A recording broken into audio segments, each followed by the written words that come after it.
اللہ ارشاد فرماتا ہے اور سستی نہ کرو اور غم نہ کرو،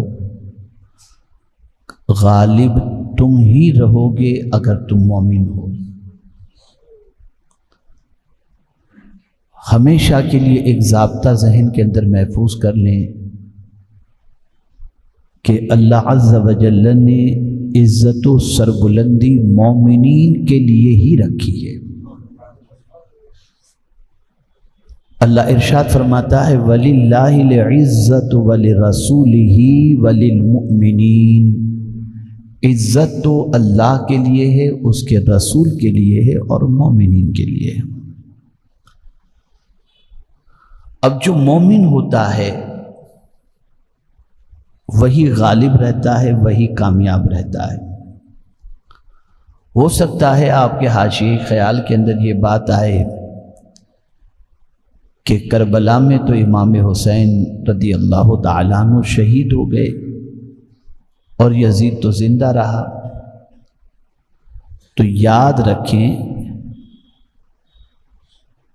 دنیا میں بھی آپ دیکھتے ہوں گے سرحدوں کی حفاظت کرنے والا بندہ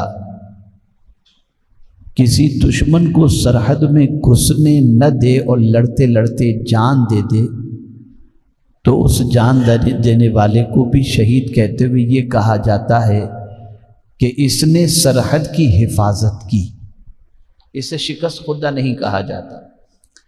حالانکہ شہید کے لفظ کا اطلاق اللہ کی راہ کے اندر جان دینے والے اور شہید حکمی جو ہیں ان کے متعلق ہے۔ امام حسین رضی اللہ المولا تبارک و تعالی عنہ سے یزید نے ہاتھ مانگا تھا اور بیعت کا مطالبہ کیا تھا۔ امام نے اس کی بات نہیں مانی اور یزید نے جبر کیا تو امام نے جان تو دے دی، لیکن یزید کی بات پر عمل نہ کر کے امام نے بتا دیا تو جان تو لے سکتا ہے لیکن دین کی حفاظت کے کام سے اگر تو مجھے روکنا چاہے یا دین کے سلسلے میں تو شب خون مارنے کی کوشش کر کے مجھ سے اپنی بیعت کا مطالبہ کرے تو یہ مجھ سے نہیں ہو سکتا۔ امام حسین نے جان دے دی لیکن یزید کا مطالبہ پورا نہیں کیا۔ دو چیزوں کو ذہن میں رکھنا ہے، ایک ہے سر، ایک ہے ہاتھ۔ امام نے سر دے دیا، ہاتھ نہیں دیا۔ اگر آپ سے کوئی یہ کہے کہ آپ مجھے اپنا ہاتھ دے دیجئے یا سر دے دیجئے ورنہ میں آپ کو چھوڑوں گا نہیں، تو آپ کیا دیں گے؟ ہاتھ ہی تو دے دیں گے نا، سر تو نہیں دیں گے۔ اس لیے کہ ہاتھ اگر چلا گیا تو سر سلامت ہے تو زندگی گزرے گی، لیکن امام نے ہاتھ نہیں دیا، سر دے دیا۔ توجہ چاہوں گا، امام کا ہاتھ آرڈینری ہاتھ نہیں تھا۔ اس جنگ کو یاد کیجئے، اس صلح کو یاد کیجئے جب رسول رحمت صلی اللہ تعالی علیہ وسلم نے حضرت عثمان ذو النورین رضی اللہ المولا تبارک و تعالی عنہ کو، جب سرکار صلی اللہ علیہ وسلم مدینہ منورہ سے عمرہ کے لیے نکلے تھے اور پھر حدیبیہ کے موقع پر رسول اعظم صلی اللہ علیہ وسلم تشریف فرما ہوئے اور عمرہ کے لیے دشمنوں نے روک لیا، سرکار صلی اللہ علیہ وسلم نے حضرت عثمان ذو النورین کو مکے کے کفار سے بات کرنے کے لیے بھیجا، تو بعد میں یہ مشہور ہو گیا کہ حضرت عثمان غنی رضی اللہ تعالیٰ عنہ کو انہوں نے شہید کر دیا۔ اور جب یہ بات پھیلی، جبکہ حضرت عثمان ذو النورین شہید نہیں ہوئے تھے بلکہ بقید حیات تھے، تو سرکار صلی اللہ علیہ وسلم نے بیعت کی۔ تو آپ جانتے ہیں وہ بھی بیعت تھی، لیکن کیسی بیعت تھی؟ اللہ اکبر! پیغمبر رحمت صلی اللہ علیہ وسلم نے اپنا ہاتھ رکھا، صحابہ کا ہاتھ دیا اور پھر اس پر اپنا ہاتھ رکھ کے قرآن نے اسے کہا ہے ید اللہ فوق ایدیہم، ان کے ہاتھ پر اللہ کا ہاتھ۔ آپ ذرا دیکھیں رسول رحمت صلی اللہ علیہ وسلم کے دست کرم پر اللہ کا دست کرم، تو یہ ہاتھ معمولی بات تو نہیں ہے، معمولی چیز تو نہیں ہے۔ جس ہاتھ پر اللہ کا دست کرم ہو اور اس ہاتھ کو حضرت امام حسین نے بچپن میں پکڑ کے چلنا سیکھا ہو، کیا وہ ہاتھ جسے حضور نے بھی پکڑا تھا اور جس امام حسین نے حضور کا ہاتھ بھی پکڑا تھا، کیا یہ ہاتھ اتنا آرڈینری ہے کہ یزید کے ہاتھ میں دے دیا جائے؟ نہیں دے سکتے۔ ہاتھ کی اہمیت کو سمجھو۔ یہ ہاتھ جس کو آپ دیکھتے ہیں یہ معمولی چیز نہیں ہے، یہ معمولی نعمت نہیں ہے، یہ بہت بڑی دولت ہے، بہت بڑی نعمت ہے۔ اور میں نے جب ہاتھ کے حوالے سے آج جو ہے اتفاق سے ایسا ہوا کہ فلائٹ لینڈ ہوتے ہوتے بارش کی کثرت کی وجہ سے پھر اوپر چلا گیا، پھر گھوم گھام کے پھر واپس اترا اور کافی تاخیر ہو گئی، تو میں اس موقع پر اسٹڈی کر رہا تھا، تفسیر دیکھ رہا تھا ہاتھ کے بارے میں، بس یہی سوچ رہا تھا کہ ہاتھ، تو مجھے پتا چلا کہ یہ ہاتھ کتنا قیمتی ہے۔ قرآن مقدس میں سر گواہی دے گا کہیں نہیں آیا، سر بولے گا یہ کہیں نہیں آیا، لیکن یہ ضرور آیا کہ ہاتھ بولے گا، پیر بولے گا۔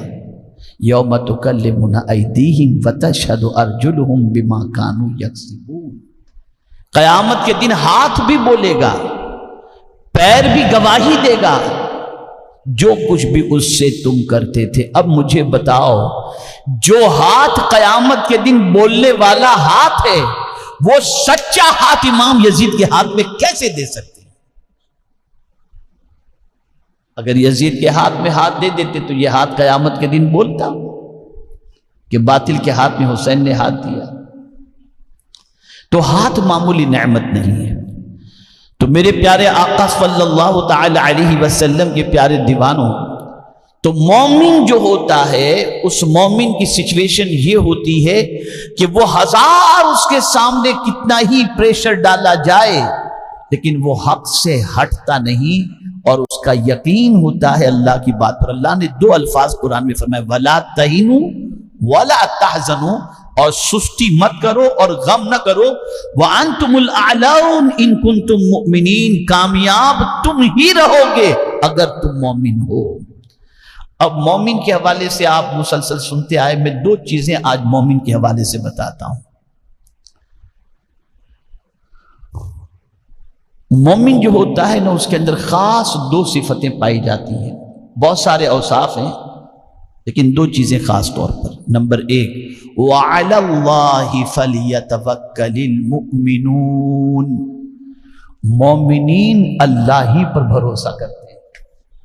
مومن کا اللہ سے بھروسہ ٹوٹتا ہی نہیں، وہ اپنے رب پر اتنا کامل بھروسہ رکھتا ہے، اتنا کامل بھروسہ، اسے سامنے ہزار کچھ ایسا نظر آتا ہو کہ ابھی یہ ہو جائے گا، ابھی یہ ہو جائے گا، یہ سب کچھ منظر تو یہی دکھا رہا ہے، لیکن وہ پھر بھی وہی کہے گا، نہیں نہیں مجھے میرے رب پر بھروسہ ہے، اسی میں سے وہ کوئی راستہ ضرور نکالے گا۔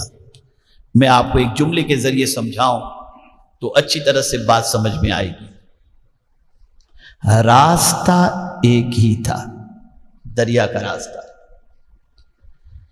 ایک ہی راستہ تھا۔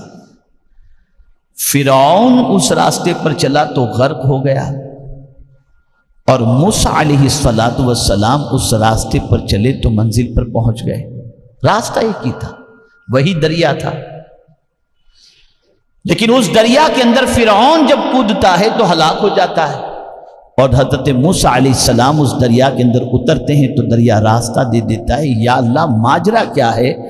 راستہ ایک ہی ہے، فرعون غرق ہو جاتا ہے، موسیٰ نکل جاتے ہیں، تو جواب ملے گا فرعون کو راستے پر بھروسہ تھا، موسیٰ کو خدا پر بھروسہ تھا۔ تو جو رب پر بھروسہ کرتا ہے اللہ اس کے لیے راستے نکال دیتا ہے۔ آج بڑی معذرت کے ساتھ میں عرض کرتا ہوں، میرے جملے کو ذہن میں رکھیے گا، ہمیں سب پر بھروسہ ہے، رب پر بھروسہ، اور مومن جو ہوتا ہے وہ رب پر کامل بھروسہ رکھتا ہے، حالات کیسے ہی بنے ہوئے ہوں لیکن اسے اپنے رب پر یقین ہوتا ہے کہ وہ راستہ نکالے گا۔ میں ایک مجھے آیت یاد آ رہی ہے، میں آپ کے سامنے عرض کروں، دیکھیے بھروسہ کتنا عظیم۔ یہ امام حسین رضی اللہ تعالیٰ عنہ کو کیا بیوی بچوں کی کربلا میں فکر نہیں تھی؟ یار ہم لوگ آج کل کچھ دیکھتے نہیں ہیں، جائز ناجائز جیسے تیسے کر کے میرے بیٹے کے لیے گھر بنا دو، میرے بیٹے کے لیے دکان بنا دو، گاڑی دلا دو، پھر اس کے اندر جیسا بھی الٹ پھیر کرنا ہو آج کا انسان کرتا ہے۔ لیکن میں حیران ہوں، یا اللہ، کربلا میں دشمنوں کے مقابلے میں بیوی، بچے، بیٹے، بچیاں سب موجود، اور صرف ہاتھ دینے کی بات ہے۔ کیا امام حسین اپنی بیوی بچوں سے محبت نہیں کرتے تھے؟ کیا ان کو یہ فکر نہیں تھی کہ آج مجھے شہید کرنے کے بعد میری بیوی بچوں کا کیا حال ہوگا؟ کیا انہیں یہ خیال نہیں آیا ہوگا؟ لیکن کربلا میں امام کا بھروسہ تھا، اپنے رب، امام کا بھروسہ تھا۔